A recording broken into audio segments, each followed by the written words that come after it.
Irritable bowel syndrome IBS is a common है, मुझे जी IBS है। तो IBS जैसी प्रॉब्लम में इंस्टेड ऑफ दवाई नदरू जैसी चीज़ें हैं, they very helpful. Chinese medicine के अंदर इसके एक्सट्रैक्ट को कई दवाइयों के अंदर डालते हैं, जिससे कि कई बीमारियां, इन्फ्लेमेशन पे कुछ जो भी सूजन आती है उसको ये इन्फ्लेमेशन को कम करता है। पेट दर्द, कॉन्स्टिपेशन, डायरिया का भी ये इलाज है। ये चेस्ट के लिए बहुत अच्छा है, इसका जो तासीर है वो ठंडा है। आदाब नाजरीन, आप देख रहे हैं GK TV और मैं हूं साकिब मलिक। GK पॉडकास्ट में आपका खैर मकदम है। आज इस पॉडकास्ट में हमारे साथ एक ऐसी शख्सियत जुड़े हैं, एक ऐसी पर्सनालिटी जुड़े हैं जो अमूमन हमारे साथ हेल्थ, हार्ट रिलेटेड इश्यूज़ और ब्लड प्रेशर को लेकर बातचीत करते हैं। लेकिन आज के इस ख़ास शुमारे में, इस पॉडकास्ट में हमारे साथ जुड़े डॉक्टर उपेंद्र कौल, जो डॉक्टर यू कौल के नाम से भी जाने जाते हैं। डॉक्टर साहब, खैर मकदम है आपका इस पॉडकास्ट में। मैं आपने देखने वालों को बता दूं कि डॉक्टर उपेंद्र कौल जो हैं, गौरी कौल फाउंडेशन जो एक फिलैंथ्रोपिक ऑर्गेनाइजेशन है, काफ़ी बड़ी सतह पे काम करती है फिलैंथ्रोपी को लेकर, नॉन प्रॉफिट काम जहां लोगों को फ़ायदा पहुंचे। तो उसके फाउंडर डायरेक्टर हैं डॉक्टर यू कौल साहब। उसके अलावा पद्मश्री से भी नवाजे गए हैं डॉक्टर यू कौल साहब। आज तक जब भी मेरी ज़ाती तौर पे बात होती थी डॉक्टर साहब से, तो उनसे मैं यही पूछता था कि अच्छा हेल्दी रहने के लिए, इवन कोविड के दौरान हमारे साथ डॉक्टर साहब से बात हुई, तभी यही हमारा पहला सवाल होता था कि सेहतमंद रहने के लिए क्या करना चाहिए, एक अच्छा लाइफस्टाइल रखने के लिए क्या करना चाहिए। आज हमने एक ऐसा टॉपिक, एक ऐसा मौजू चुना है जो थोड़ा हटके है। डॉक्टर साहब आज बात करेंगे हमारे साथ, जो कि कश्मीरी डेलिकेसी है। कश्मीर का कोई भी घर, कोई भी किचन इसके बगैर अधूरा है, वो है नदरू, यानी कि नदुर, जिसे कश्मीर में नदुर कहते हैं। डॉक्टर साहब, कश्मीर में तो पाया ही पाया जाता है नदुर। इसके अलावा बाहर इसको कमल ककड़ी बोलते हैं। नॉर्थ ईस्ट के जो इलाके हैं, मणिपुर है, बाकी नॉर्थ ईस्ट के स्टेट्स हैं, वहाँ पे भी उगता है। लेकिन हमारे यहाँ डल झील है और भी ज़िले हैं जहाँ नदुर पाया जाता है। तो क्या खसूसियत है जो नदरू हमारे यहाँ पाया जाता है वादी कश्मीर में, एज़ कम्पेयर टू बाकी जो नॉर्थ ईस्टर्न स्टेट्स हैं? देखिए, जो नदरू, कमल ककड़ी, पंजाबी में इसको भें कहते हैं, अगर आप पंजाब जाओगे वहाँ भी मिलता है। ये जो है ओरिजिनली इसकी बहुत पुरानी हिस्ट्री है, 2000 साल बिफोर क्राइस्ट। अगर आप हिस्ट्री में जाएँ तब से इसके बारे में पता है।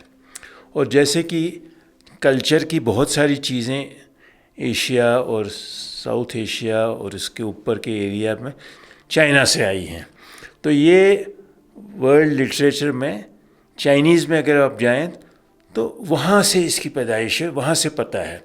हाँ, हमारे यहाँ जो कश्मीर में है वो झीलों में है, सबसे ज़्यादा डल झील में है, और डल झील के आसपास की जो झीलें हैं सब में है, मानसबल में है। हालांकि हमें लगता है कि डल झील का नदरू सबसे अच्छा है, लेकिन मानसबल वाले कहते हैं कि देखने में शायद वो थोड़ा उतना गोरा नहीं है, थोड़ा क्या कहते हैं, काले उसके जो सतह है वो, लेकिन वो उससे भी अच्छा है। तो ये हमारे किचन का एक बहुत ही इंट्रिकेट पार्ट है। मणिपुर में भी ये झील में ही होता है। आपने मणिपुर से शुरू किया, नॉर्थ ईस्ट की स्टेट है इम्फाल, वहाँ एक बहुत बड़ी झील है जिसका नाम है लोकटक लेक। तो उसके अंदर भी नदरू होता है वहाँ, लेकिन जो नदरू होता है वो यूजुअली मई, जून, जुलाई के महीनों में होता है। और यहाँ जो होता है वो होता है आजकल, जैसे हम जनवरी में हैं, this is the peak season of nadru. तो ये होता है कोई दिसंबर, नवंबर से लेके कोई फरवरी तक। इसका कल्टीवेशन जो होता है इस एरिया में आजकल होता है। और इसका जो ये जो है स्टेम है एक पेड़ की, लोटस का, जो कि कमल होता है, और ये जैसे कहते हैं ना कीचड़ से निकलता है ये, और उसके ऊपर जो फ्लावर होता है उसको कमल का फूल कहते हैं, lotus flower, which is Kashmiri में उसको लेम्बिमस पम्पोश। तो पाँच लेम्बिमस दराव पम्पोश, मतलब मिट्टी के अंदर से इतना खूबसूरत चीज़ हो जो कि अच्छा होगा, वो सुनेरे फटित सोचते लैम्ब सोचते कोई नेरे लेम्बिमस पम्पोश। लेकिन इसकी जो स्टेम है वो है नदरू, और that is the part we are discussing today. उस पार्ट पे हम थोड़ा सा आज बात करने जा रहे हैं कि ये क्या चीज़ है। हालांकि हमारे सब कश्मीर में सब खाने के लिए इसको लेते हैं। Is a part of our kitchen diet. और ये बहुत ही लाइट खाना होता है, ये म्यादे के लिए बड़ा अच्छा है, it's soft in the stomach. इससे जो होती है कई पेट की तकलीफ़ें कहते हैं कि मेडिसिनल वैल्यू है इसकी। इसमें जो है पेट दर्द, कॉन्स्टिपेशन, डायरिया का भी ये इलाज है। ये चेस्ट के लिए बहुत अच्छा है, इसका जो तासीर है वो ठंडा है। वो खांसी और बार बार जिसको बलगम हो वो भी अगर नदरू ले वो भी उसके लिए भी बहुत अच्छा है। और ये क्या जो होता है कि कई दवाइयों का पार्ट है ये। चाइनीज़ मेडिसिन के अंदर इसको कई इसके एक्सट्रैक्ट को कई दवाइयों के अंदर डालते हैं जिससे कि कई बीमारियां, इन्फ्लेमेशन भी, कुछ जो भी सूजन आती है उसको ये इन्फ्लेमेशन को कम करता है। तो besides the taste of it इसके कई मेडिसिनल वैल्यू है। और ये अच्छा खाना है, इसमें कैलोरीज बहुत कम है, इसका टेस्ट बड़ा क्रंची सा होता है। और आप इसको 1-2 नदरू भी खा लें, ऐसा नहीं होगा कि आपका पेट फूल जाएगा। ये गैस को भी एब्जॉर्ब करता है। तो ये हमारे किचन का तो पार्ट है ही, लेकिन हमारे कल्चर का भी पार्ट बन गया है अब ये।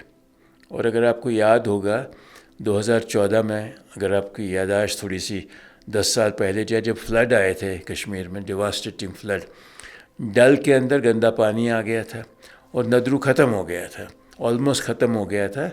और वहाँ के जो नदरू के इस ट्रेड के साथ बहुत सारे हांजी लोग इन्वॉल्व हैं, तो वो बेचारे बिल्कुल परेशान हो गए क्योंकि उनका तो रोज़ी रोटी थी नदरू। तो उन्होंने वो गए वो इधर एग्रीकल्चरल यूनिवर्सिटी, उनसे रिक्वेस्ट करी, तो वहाँ उनको बहुत ही धक्का मिला। उन्होंने कहा देखो ये हमारी एग्रीकल्चर का पार्ट नहीं है, is not a part of our job. नदरू और किसी डिपार्टमेंट का नहीं है। फिर वो जाके देखा कि जो कुछ पार्ट्स कुछ लेक्स के अंदर ये रह गया था जहाँ पे फ्लड का असर नहीं आया था, वहाँ उग रहा था, तो वहाँ से उठा के ला के उन्होंने फिर बोया। और 2014 से लेकर 2017 तक नदरू बहुत ही एक्सटिंक्ट सा हो गया था।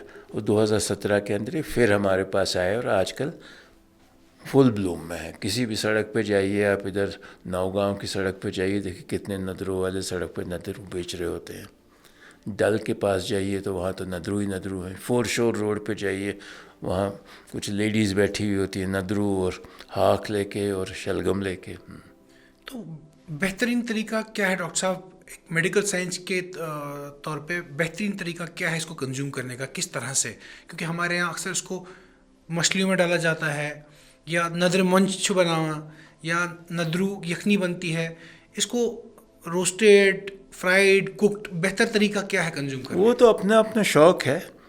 आप जैसे दाल के साथ नदरू बनाते हैं वो भी अच्छा होता है, मीट के साथ बनाते हैं वो भी अच्छा होता है, फ़िश के साथ बनाते हैं उसका अपना टेस्ट होता है। तो it adds to the flavour of the dish in which you are adding. तो ये किसी भी तरीके से जो इसकी अगर मेडिसिनल वैल्यू के हिसाब से खाना है तो इसको बहुत ज़्यादा फ्राई नहीं करना चाहिए। अब जैसे नदर चुर्म, नदर मंजी, उसके अंदर तो इसको कूट के मसाले डालते हैं, उसकी मेडिसिनल वैल्यू तो ख़त्म हो जाएगी, it's only some taste. But if you take it with dal और if you take it with mutton, जहाँ जिसके अंदर की ये अपनी शेप में रहता है और उसको बिल्कुल गलाया नहीं जाता और उसका टेस्ट भी रहता है और उसकी जो मेडिसिनल वैल्यूज़ हैं वो ख़राब नहीं होती।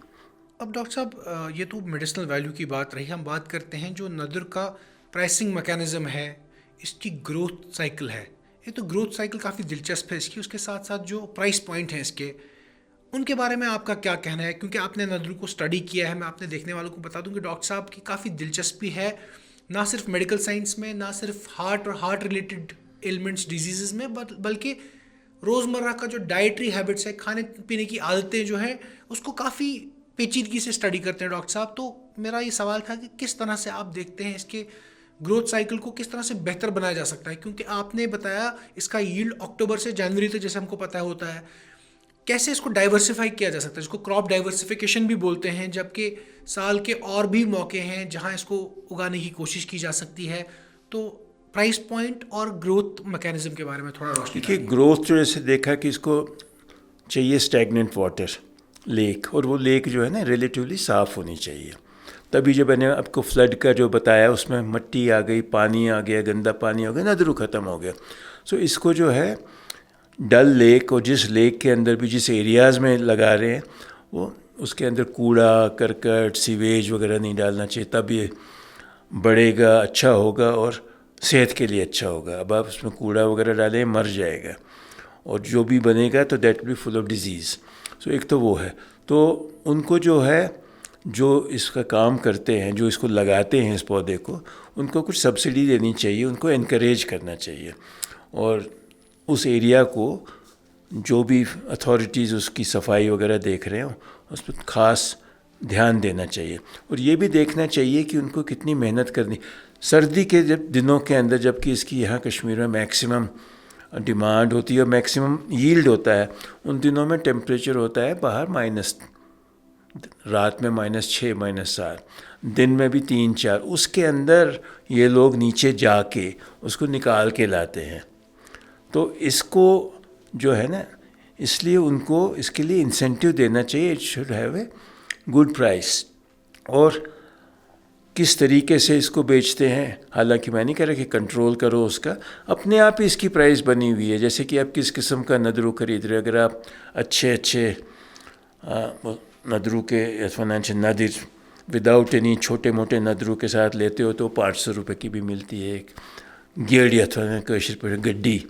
अब जिसके अंदर छोटा भी होता है, वो भी होता है, हल्का भी होता है, पुराना भी होता है, वो 300 की मिलती है। तो इस तरह की इसकी प्राइसिंग उन लोगों ने खुद ही कर रखी है। ऑब्वियसली उस प्राइसिंग के ऊपर they are surviving on it. So one should not should encourage it कि उनको इंसेंटिव दे के उनसे ख़रीदें, जो लोग बनाते हैं उनसे लें और उनको अप्रिशिएट करें। और बाकी जो लोग हैं उनको भी बताएं भाई ऐसी जगह पे ज़्यादा अच्छा नदरू मिलता है, उनसे ओरिजिनल जहाँ से बनता है वहाँ लें। दुकानों पे तो मिलता ही है, लेकिन दुकानों पे उतना फ्रेश नहीं मिलेगा, वो 2-2 दिन 3 दिन पुराना पड़ा होता है, उसकी वैल्यू ख़राब हो गई होती है। एक कहावत है जिसे बोलते हैं हेयर इन द बटर। तो हेयर इन द, जो बाल मक्खन में, हेयर इन द बटर की तरह ही जो इसका यान होता है, कई लोगों को सूट नहीं करता, कई लोगों को अच्छा नहीं लगता। तो इसकी दिलचस्प कहानी है इसके पीछे। कहा जाता है कि ललदेद को लेकर इसकी कहानी है। तो उस पर हमारे बहुत सारे देखने वाले जो हैं, यंगस्टर्स हैं, नौजवान हैं, उनको रूबरू कराइए इस मुझे पहले लगता था, जबकि मैंने इसका पढ़ना शुरू किया, कि ललदेद जो थी वो, उसकी जो सास थी, she was very tough lady, उनकी बनती नहीं थी, उसकी अपनी बहू से बनती नहीं थी, क्योंकि ये उसमें पूजा पाठ में ज़्यादा लगी थी। लेकिन वो यान बनाती थी बहुत ही फ़ाइन, और वो यान जो था, उसने एक दिन उसकी सास को बहुत गुस्सा आया, उसने जो बनाया था उसने डल लेक में फेंक दिया। डल लेक में फेंक दिया, वो कहते हैं जैसे मिथ, तो उसी से फिर ये नदरू बने। लेकिन मणिपुर में देयर इज़ ए इंडस्ट्री जिसमें कि नदरू से यान बनाते हैं और बड़े डेलिकेसी से कपड़े बनते हैं उसके। They are very expensive, colour वलर लगा के। और मणिपुर के अंदर there are some agencies which are doing it regularly. It's very expensive way of making, but it's a beautiful yarn like silk. तो वो मिथ तो हमें लगता है, लेकिन that myth has been a practicality in the same country, north east part में, that is a in existence. तो यान जो है, इसके जो बाल होते हैं ना, जो अच्छा नदरू होता है उसके जो बाल होते हैं बहुत ही बारीक होते हैं, वो ख़राब नहीं लगते। लेकिन आप यही नदरू ऑफ सीज़न लें, मार्च में अप्रैल में यही ले मिलता है थोड़ा बहुत, तो उसके जो बाल होते हैं सख्त हो गए होते हैं। यही नदरू अगर आप अमृतसर में जाके पंजाब की लेक्स का लें, वो तो बिल्कुल आप खाते हैं तो फिर वो फेंकने का दिल करता है, इतने मोटे मोटे। पता नहीं आपने खाया है कि नहीं, क्योंकि कश्मीरी जो भी कहीं जाता है वो सबसे पहले पहुंच के नदरू ढूंढता है। तो हर जगह, चाहे वो, मुझे याद है मैं एक बारी अमेरिका गया हुआ था, क्या वो 1-2 महीने रहना था, तो क्या नदरू वहाँ मिलेगा? इसने कहा हाँ बिल्कुल मिलेगा, चाइना शॉप में जाओ। चाइना शॉप में गए तो वहाँ पे नदरू बहुत, जितना हमारा नदरू होता है उससे 5 गुना 6 गुना बड़ा। तो उसको हमने काट के उसके छोटे टुकड़े बने। It was the same nadru, taste was the same. So इसके जो quality is very important, and quality will be good in good water, clean water, and at a particular temperature is better grown in colder climates than in warmer climates. That is the difference between the Punjab ka nadru or the Kashmir ka nadru. तो quality is important. Yeah. Doctor साहब जो हैं एक doctor होने के साथ साथ एक ब्रांड एम्बेसडर हैं कश्मीर के कल्चर के। मुल्क में कहीं घूमे, जैसे उन्हें खुद कहा कि अमेरिका गए, वहाँ तक उन्होंने नदरू ढूंढा। कुछ दिन पहले डॉक्टर साहब ने हरिसा पे एक आर्टिकल लिखा। डॉक्टर साहब उसके अलावा जो कश्मीरी पैदावार है, जैसे कोंग सैफरन हो गया, इसको बाहर कंट्रोल एटमॉस्फेयर में ग्रो किया जा रहा है, इसको उगाया जा रहा है कंट्रोल एटमॉस्फेयर में। तो कुल मिलाकर जो कश्मीरी खान पान है, जो कश्मीरी खाना पीना है, उसको एक तरफ एक डॉक्टर उपेंद्र कौल जो कि कल्चरली काफ़ी अपबीट हैं, कल्चर को लेकर काफ़ी एंथुजियास्टिक हैं, दूसरी तरफ से एक स्ट्रिक्ट डॉक्टर। तो एक बैलेंस कैसे देखते हैं आप? जैसे नदरू हो गया, सर्दियों में हरिसा खाया जाता है, नून चाय पी जाती है, नमकीन चाय, तो कैसे देखते हैं आप? हाउ डू यू बैलेंस, जबकि आप ये दो पहलू हैं, एक तरफ से एक हार्ट दिल के डॉक्टर हैं और एक तरफ से एक काफ़ी दिलचस्प वाक़ये याद करने वाले, सुनाने वाले कश्मीर और कश्मीर की कल्चर को लेकर, तो उसको कैसे देखते हैं आप? देखिए, कार्डियोलॉजी तो मेरा पैशन है, पेशा है। बहुत इतने कम से कम 500 स्टूडेंट हैं जो मैंने कार्डियोलॉजिस्ट बनाए हैं, वो तो है। अब 24 घंटे के अंदर आपने 10 घंटे कार्डियोलॉजी कर ली, 5-6 घंटे सो गए, बाकी के टाइम में क्या करो? तो बाकी के टाइम में कोई लोग ताश खेलते हैं, कोई लोग सिगरेट पीने निकल जाते हैं। तो मुझे उन चीज़ों में ज़्यादा इंटरेस्ट रहा नहीं कभी, तो मैं इन चीज़ों में जाता हूँ। और कश्मीर इज़ माई रूट, और वो ज़्यादा रूट इसलिए बने कि मैं बाहर ज़्यादा रहा। मैं साल में 2 महीने कश्मीर आता था, बाकी बचपन और सारी पढ़ाई लिखाई बाहर हुई। तो उन चीज़ों, उस वक़्त के अंदर मैंने कश्मीर की चीज़ें पे स्टडी किया। तो उसके अंदर जैसे कि सैफरन है। अब सैफरन, कश्मीरी सैफरन क्वांटिटी जो दुनिया में उगती है उसका बहुत छोटा फ्रैक्शन है, लेकिन कहीं भी सैफरन के बारे में बात हो तो Kashmiri saffron is suppose to be one of the best saffron. और डॉक्टर साहब ये भी कहा जाता है, फॉर इंस्टेंस नदरू है या सैफरन है, केसर जो कौन कहते हैं हम, इनको लेकर मिथ बहुत है। मतलब मुल्क भर में आप घूमें तो लोग कहते हैं जो प्रेग्नेंट लेडीज़ होती हैं उनको सैफरन दूध के साथ पिलाया जाता है। ये बोला जाता है कि जो बच्चा पैदा होगा वो गोरा होगा।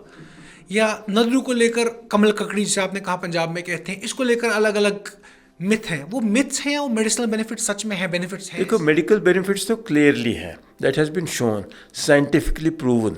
जैसे मैंने बताया कि ये कई दवाइयों में, आयुर्वेदा के अंदर, चाइनीज़ मेडिसिन के अंदर nadru is a integral part of it. इसका जो एक्सट्रैक्ट है उसमें डाल के is an integral part because of this properties. तो उसके अंदर जो है ना, वो नदरू सुखा के चूरा बना के तो बनेगा नहीं। वो जो nadru in its original form when it is fresh, उसी को टुकड़े बना के उसके एक्सट्रैक्ट को एंटीऑक्सीडेंट प्रॉपर्टीज़ इसकी, एंटी इन्फ्लेमेटरी प्रॉपर्टीज़ की, और inflammation is a very important component of heart disease, heart attacks. जब हार्ट अटैक होता है, नस के अंदर इन्फ्लेमेशन आ जाती है। अब उस इन्फ्लेमेशन को कम करने की बहुत रिसर्च हो रही है, नई नई दवाइयाँ आ रही हैं। आजकल भी मैं कम से कम 3 स्टडीज़ कर रहा हूँ जिसमें कि एंटी इन्फ्लेमेटरी एजेंट पे हो रहे हैं। ये कुछ नेचुरल एंटी इन्फ्लेमेटरी एजेंट्स हैं। जैसे मैंने कहा, nadru is a natural anti inflammatory agent. कई लोग स्टैटिन्स खाते हैं, लोवास्टैटिन, एटोरवास्टैटिन, जिनका कोलेस्ट्रॉल ज़्यादा होता है, वो भी इन्फ्लेमेशन कम करते हैं। तो वो इन्फ्लेमेशन कम करते हैं। तो इन्फ्लेमेशन कई बीमारियों की जड़ होती है। पेट की बीमारियों की जड़ होती है, वैस्कुलर डिजीज, स्ट्रोक्स की जड़ होती है, हार्ट अटैक की जड़ होती है, किडनी डिजीज़ की जड़ होती है। तो हालांकि ये बहुत पोटेंट एंटी इन्फ्लेमेटरी नहीं है। अब कि पेशेंट को हार्ट अटैक आ गया तो आप उसको नदरू लेके बैठोगे, ये मेरा मकसद नहीं है। लेकिन अगर प्रिवेंशन के ज़रिए एक आपका इंटीग्रल पार्ट रहा हो खाने पीने का, तो और इसको जला के ना खाया जाए, इसको इस तरीके से खाया जाए आपको पसंद भी हो और अच्छी क्वांटिटी में खाए, तो इसकी मेडिसिनल वैल्यू तब पता चलती है। जो लोटस नट्स होते हैं, जो पंबच होता है, उसमें माना जाता है कि जो पंपोश को लेकर कई किस्से कहानियाँ हैं, तो वो जो पंबच है उसका कोई बेनिफिट है? पंबच जो है ना, वो बादाम की तरह छोटे छोटे से मूंगफली का दाना होता है ना, वैसे ही होते हैं। और वो भी नदरू के आने के टाइम से पहले जब फूल उगता है उसके नीचे पंबच होता है। तो that again is a thing जिसके अंदर की एंटीऑक्सीडेंट प्रॉपर्टीज़ होती हैं, मेडिसिनल प्रॉपर्टी होती है, और at the same time taste is good. जैसे बादाम मूंगफली जैसा टेस्ट होता है उससे थोड़ा मिलता जुलता है, तो उसकी जो मेडिसिनल प्रॉपर्टी वही है, एंटीऑक्सीडेंट, एंटी इन्फ्लेमेटरी। और जैसे रेगुलर कोई ऐसी चीज़ें खाएं तो ज़ुकाम वगैरह से बचाव मिलता है, खांसी वाला वो खाए तो उसका जो बलगम ज़्यादा नहीं बनता। तो ये इसकी मेडिसिनल प्रॉपर्टीज़ हैं पंबच की। देखा जाता, आपने पंबच की बात की, देखा जाता है तो जैसे कश्मीरी वॉलनट है, अखरोट है या बादाम है, तो कैलिफोर्निया वॉलनट और आमंड ने जो बादाम है उसने मुल्क भर के मार्केट्स में जो अपनी एक काफ़ी पकड़ बना ली है। तो मेरा अगला सवाल है, ये जो जैसे नदरू है, मुल्क भर के मार्केट्स में कोई इम्पोर्टेड यील्ड है जो अभी कोई कंपटीशन है जो कश्मीर का नदरू है या पंजाब की लेक्स में या नॉर्थ इंडिया की लेक्स में जो उगता है, उसके अलावा कोई इम्पोर्टेड वर्जन है इसका इस टाइम? नहीं, मुझे नहीं लगता कि इंडिया इंपोर्ट करता है नदरू, यहाँ अपने ही खुद हैं। लेकिन इसके जो चाहने वाले हैं, अब कश्मीर से जो भी बाहर जाता है, कश्मीरी खासकर, वो साथ में उसके पैकेट, मैं तो अब आता हूँ, मेरी अटैची जब आता हूँ तो खाली होती है, जब वापस जाता हूँ उसमें नदरू, हाक, शलगम होते हैं। तो उस तरीके से कई कश्मीरी जब जाते हैं वो नदरू लेके जाते हैं, अपने रिश्तेदारों को बांटते हैं, अपने दोस्तों को बांटते हैं, एंड इट्स समथिंग लाइक प्रसाद दे रहे हैं, देखो हम कश्मीर का नदरू लेके आए हैं, वो तो है। लेकिन इसकी अनलेस इसकी पॉपुलैरिटी इस तरीके से की जाए कि एक्सपोर्ट हो, जैसे बम्बई, वहाँ जो लोग हैं, कश्मीरी लोग तो हर जगह हैं, और जो कश्मीर आए हुए लोग हैं, कश्मीर में इतना टूरिज़म होता है तो वो भी देखते हैं ये चीज़ें, तो वहाँ पे इसके लिए जगह है। लेकिन इस तरीके में पहुँचाना है, इट कांट बी सेंट इन पेटियों के अंदर डाल के दे तो ख़राब हो जाएगा ह्यूमिड वेदर में। तो उसका फिर वहाँ पे मार्केट बनाना है, बात करनी है, और अच्छी तरीके से ऑर्डर करके यहाँ से जा सकता है, क्रेट के क्रेट जा सकते हैं नदरू के। जैसे ट्राउट मछली है, वो कहाँ कहाँ नहीं पहुँचती। ट्राउट कश्मीर की सब 5 स्टार होटल्स यहाँ से लेके जाते हैं, ख़रीदते हैं, और एक अगर यहाँ पे उन्होंने 2 रुपये की खरीदी हो, जो प्लेट में जाता है तो 500 रुपये की बिकती है। तो one has to create a market for it. और मुझे लगता है कि जो बनाने वाले हैं उनकी जो है पहुँच इतनी हाई अथॉरिटीज़ पे है नहीं। तो हमारे जो एडमिनिस्ट्रेटर्स वगैरह हैं उनको इसके, अगर इसका और बढ़ावा देना है, इनकरेज करना है, तो they have to popularize it, they have to do marketing for it, and this could be one other area of earning revenue. Doctor साहब, ये भी माना जाता है कि जैसे हिंदू मज़हब है या बौद्ध मज़हब है, जो मिस्र के लोग हैं, इजिप्शियंस, उसको मजहबी तौर पे नदरू को की काफ़ी इम्पोर्टेंस है इन मज़हबों में, तो उस पर थोड़ा रोशनी डालिए। इसका जो है, नदरू को बुद्धा के साथ एसोशिएट किया गया है, क्योंकि कमल का फूल आप देखते हैं बुद्धिज़्म के अंदर है, तो is a part of the same plant, so it is considered to be a holy plant, the whole nadru, not nadru the कमल का फूल। अब कमल का फूल का ही एक पार्ट है, तो इसका जो है रिलीजियस सिग्निफिकेंस भी है।